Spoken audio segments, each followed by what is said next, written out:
Hello everyone, Darren Alf here from BicycleTerrainPro.com. This video is going to be a little bit different than the stuff that I normally post, but I was recently visiting my Aunt Christy and my Uncle Tom, who live in the San Diego, California area. And while I was there, I was kind of talking to them about all the bike touring that I've done over the last 17 years. And my Uncle Tom, he brought up the fact that my first bike tour at the age of 17 down the California coastline was actually not my first outdoor adventure. And he reminded me that at the age of 12 or 13, my Aunt Christy, my Uncle Tom, and my dad, they all took me backpacking in the Sierra Nevada mountain range in California.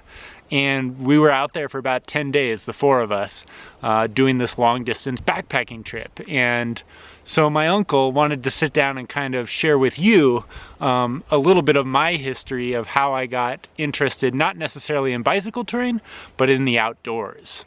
I am Darren's infamous Uncle Tom. And for purposes of this interview, I am representing myself as an American Crocodile Dundee. Experienced outdoorsman, wise, brave, and all that. And in fact, this hat is in fact it's an Akubra hat from Australia, which is the brand that Crocodile Dundee himself wore. It was brought to me by my dear now departed mother from Australia at my request, and it's been through lots of adventures. If this hat could talk, it could say a lot, but the hat is now talking. So, let's start at the very beginning. This is the baby Darren and his Aunt Christy, my wife, and she is showing him from the magazine Success, his first exposure to success, and the lesson took, and here he is, successful. I guess so. Yeah. Just another. This is his Aunt Christy in Death Valley in cycling clothes, but that's who she is, and she was influential to some extent, as is me. Yeah, the both of you. Yeah. Right. Now, I was mentioned in Darren's comprehensive cycling book as having influenced him in the early days. He was about 17. And I dissuaded him from a madcap concept of running up and down California, Gomer Pyle. Forrest Gump. Yeah. Too. Forrest Gump style, that had little or no chance of success, to doing it on a bicycle tour.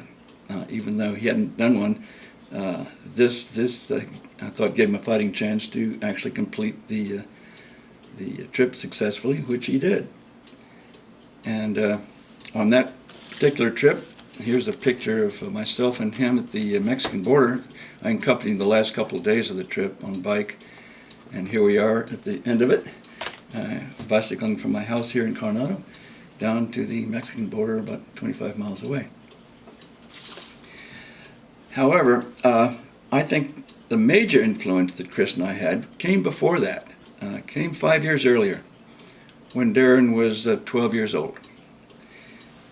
And here's a picture of the four of us, Darren's father and himself at 12, myself and my wife Chris. And we contrived to expose Darren to wilderness backpacking. And I was a very experienced backpacker and mountaineer at the time. Lots of outdoor experience, and Chris and I had actually been up the same area before, but here we are. We start at Edison Lake in the Sierras, and to make things a bit easier, it's a couple thousand foot of gain, and we hired a horse packing to take our stuff. We went up with a sack of potatoes and some onions, so heavier than most backpacking foods, but the horses did the heavy work and dropped us off at Goodale Pass at about 11,500 feet, and then departed. Now, when Darren first got on a horse, he'd never been on a horse before, so here he is. And he had these eyes like this. He didn't say anything, but you could tell he was looking at this horse and say, I'm going to get on that. But he did, and everything went fine. And we get up to the crest, and we had a little predicament. Chris turned out to have altitude sickness. We were ascending so fast that by the time she got up and off her horse, why, she got dizzy. And so I made her some tea. She's out prone on her sleeping mat, and things, things could go south in a hurry. But we had everything we needed. I didn't figure it was a life-threatening situation. We had all of our provisions. We could have just camped right there. So I made her some tea, and within an hour, she revived. In the meanwhile, there's these patches of snow up on the ridge, and Darren is having a good time skiing in his boots, going whee whee, while we're dealing with a fallen member of our party. But Darren's having a good time. Then we descended down into that first night. We're in the late afternoon, and so we backpacked down to a little lake called Squaw Lake, which was right under a lake I think called Dead Warrior Lake. And now it's nighttime, and it's a full moon. It's a full moon, and you can't, from that position, you couldn't see any lights anywhere. We were in true wilderness, and Darren had never been that far from anything before. And he's thinking of the animals out there, and implanted in his mind is the concept of Bigfoot. That's right. And he's snuggling up to his dad as we're just around a little campfire, I think, and preparing for bed, and his eyes are like this. His eyes are like this. But everything went fine that night, and then we start to do the rest of our backpack. I think our next destination was Wilbur May Lake. And the thing about Darren was that at first he's green, but he's a very fast learner. Within 2 days, he was very comfortable up there, and at one point we lost the trail, and we all went out searching for the trail. And Darren is going out on his own, and we're all kind of within sight of each other, but he finds it.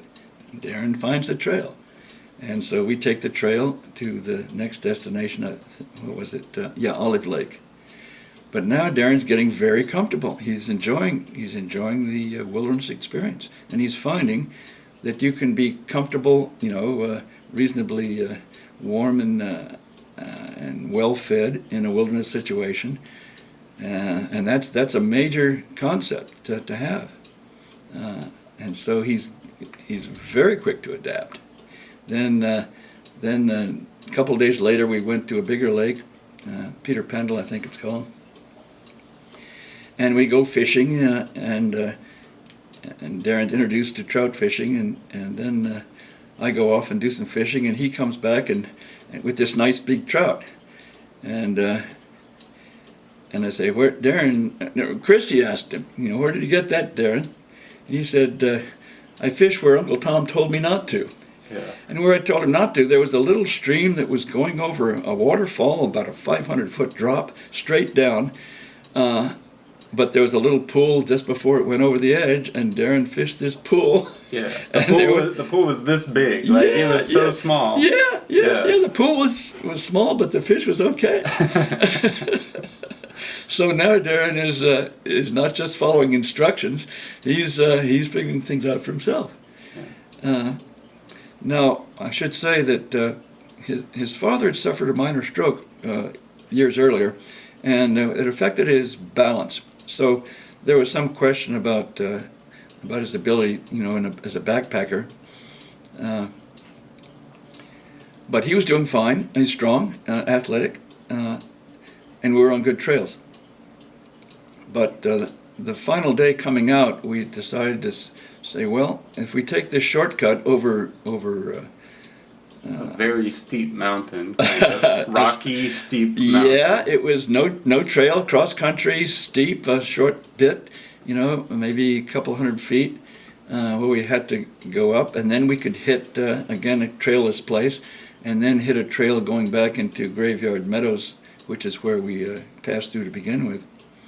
The afternoon before, I wanted to make sure that his father could do it, so we just did it with day packs, and that went fine, but as a test. And the next day we did it with full backpacks.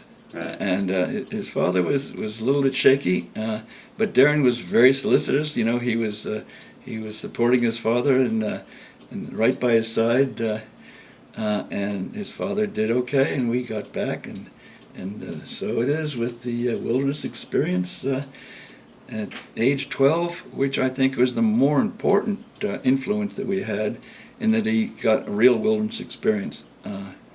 Now the death of wilderness travel is I'm cold, I'm tired, I'm hungry, I want to go home. That's death, and that's not. We never heard anything like that from Darren. When you do the wilderness stuff, you've got to be able to take some inconveniences, bodily inconveniences, to gain the advantages you get from a wilderness situation. And Darren took to it, and here he is. He's been to so many countries, and he's done way more wilderness travel than I had, and I've done quite a bit. But Darren is. I'm just giving you the early influences we had in the early years, which he didn't mention. Right. Yeah, but it was this backpacking trip that introduced me to the wilderness, and then when I did my first bike tour at age 17, I had already, like, backpacking is very similar to bicycle touring. Indeed. You know, so Yep. you taught me a lot of the skills that I needed for bicycle touring on this trip. That's right. What you really need to take and what you don't need to take. And you get to be a minimalist. Bicycle can carry a little bit more comfortably than a backpack, but you've got to pare your gear down to where you're reasonably comfortable, but not carrying a whole bunch of extra stuff. It will just grind you into the dirt. Right. Yeah. Alright guys, that's it. Thanks so much for watching. I hope you enjoyed that video. There are 3 things that I think you can pull from this video.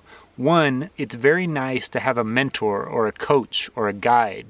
My uncle was my coach when I first started backpacking, and he was my coach as well a few years later when I first started bicycle touring. So it's very nice to have someone like that in your life to lead you through some of the problems that you might encounter once you get out there on the road. Second of all, backpacking and bicycle touring are very, very similar. So if you can do a long distance, multi-day backpacking trip, it's very likely that you can do a long distance, multi-day bicycle touring trip. The other thing I should say about that is that the gear for these 2 different activities are very much the same. So like you need a tent and a sleeping bag and a sleeping mat and cooking gear and clothing and all that kind of stuff. So once you buy that, you have it to use for not only backpacking now, but for bicycle touring as well. Finally, the last thing that I want to say is that if you have kids, take them into the wilderness, because you might be surprised at how much of an impact that makes on their lives, not only now at the age they are now, but in the future as well. I can speak for myself and say that that first backpacking trip that my aunt and my uncle and my dad took with me at the age of 12 or 13 or whatever in the Sierra Nevada mountain range has made a huge impact on my life ever since. And so, yeah, I would just recommend taking your kids out into the forest or the desert, yeah, just let them get a little taste of what it's like to adventure for themselves. Okay guys, that's it. I'm Darren Alf from BicycleTouringPro.com. Thank you so much for watching, and I hope to see you out on the road sometime soon. Now, this is a knife. And this is the kind of knife I used to pry abalone off the rocks in skin diving in the Pacific Ocean in my teenage years. But I'll leave you with one piece of advice from Uncle Tom. That is, never get yourself into a situation that you can't fight your way out of with a knife. Okay. Final piece of advice. Yeah. Very good. Cool. That's a very Uncle Tomish sort of. That's an Uncle Tomish ending, isn't it? Yeah, ending. Yeah. Cool.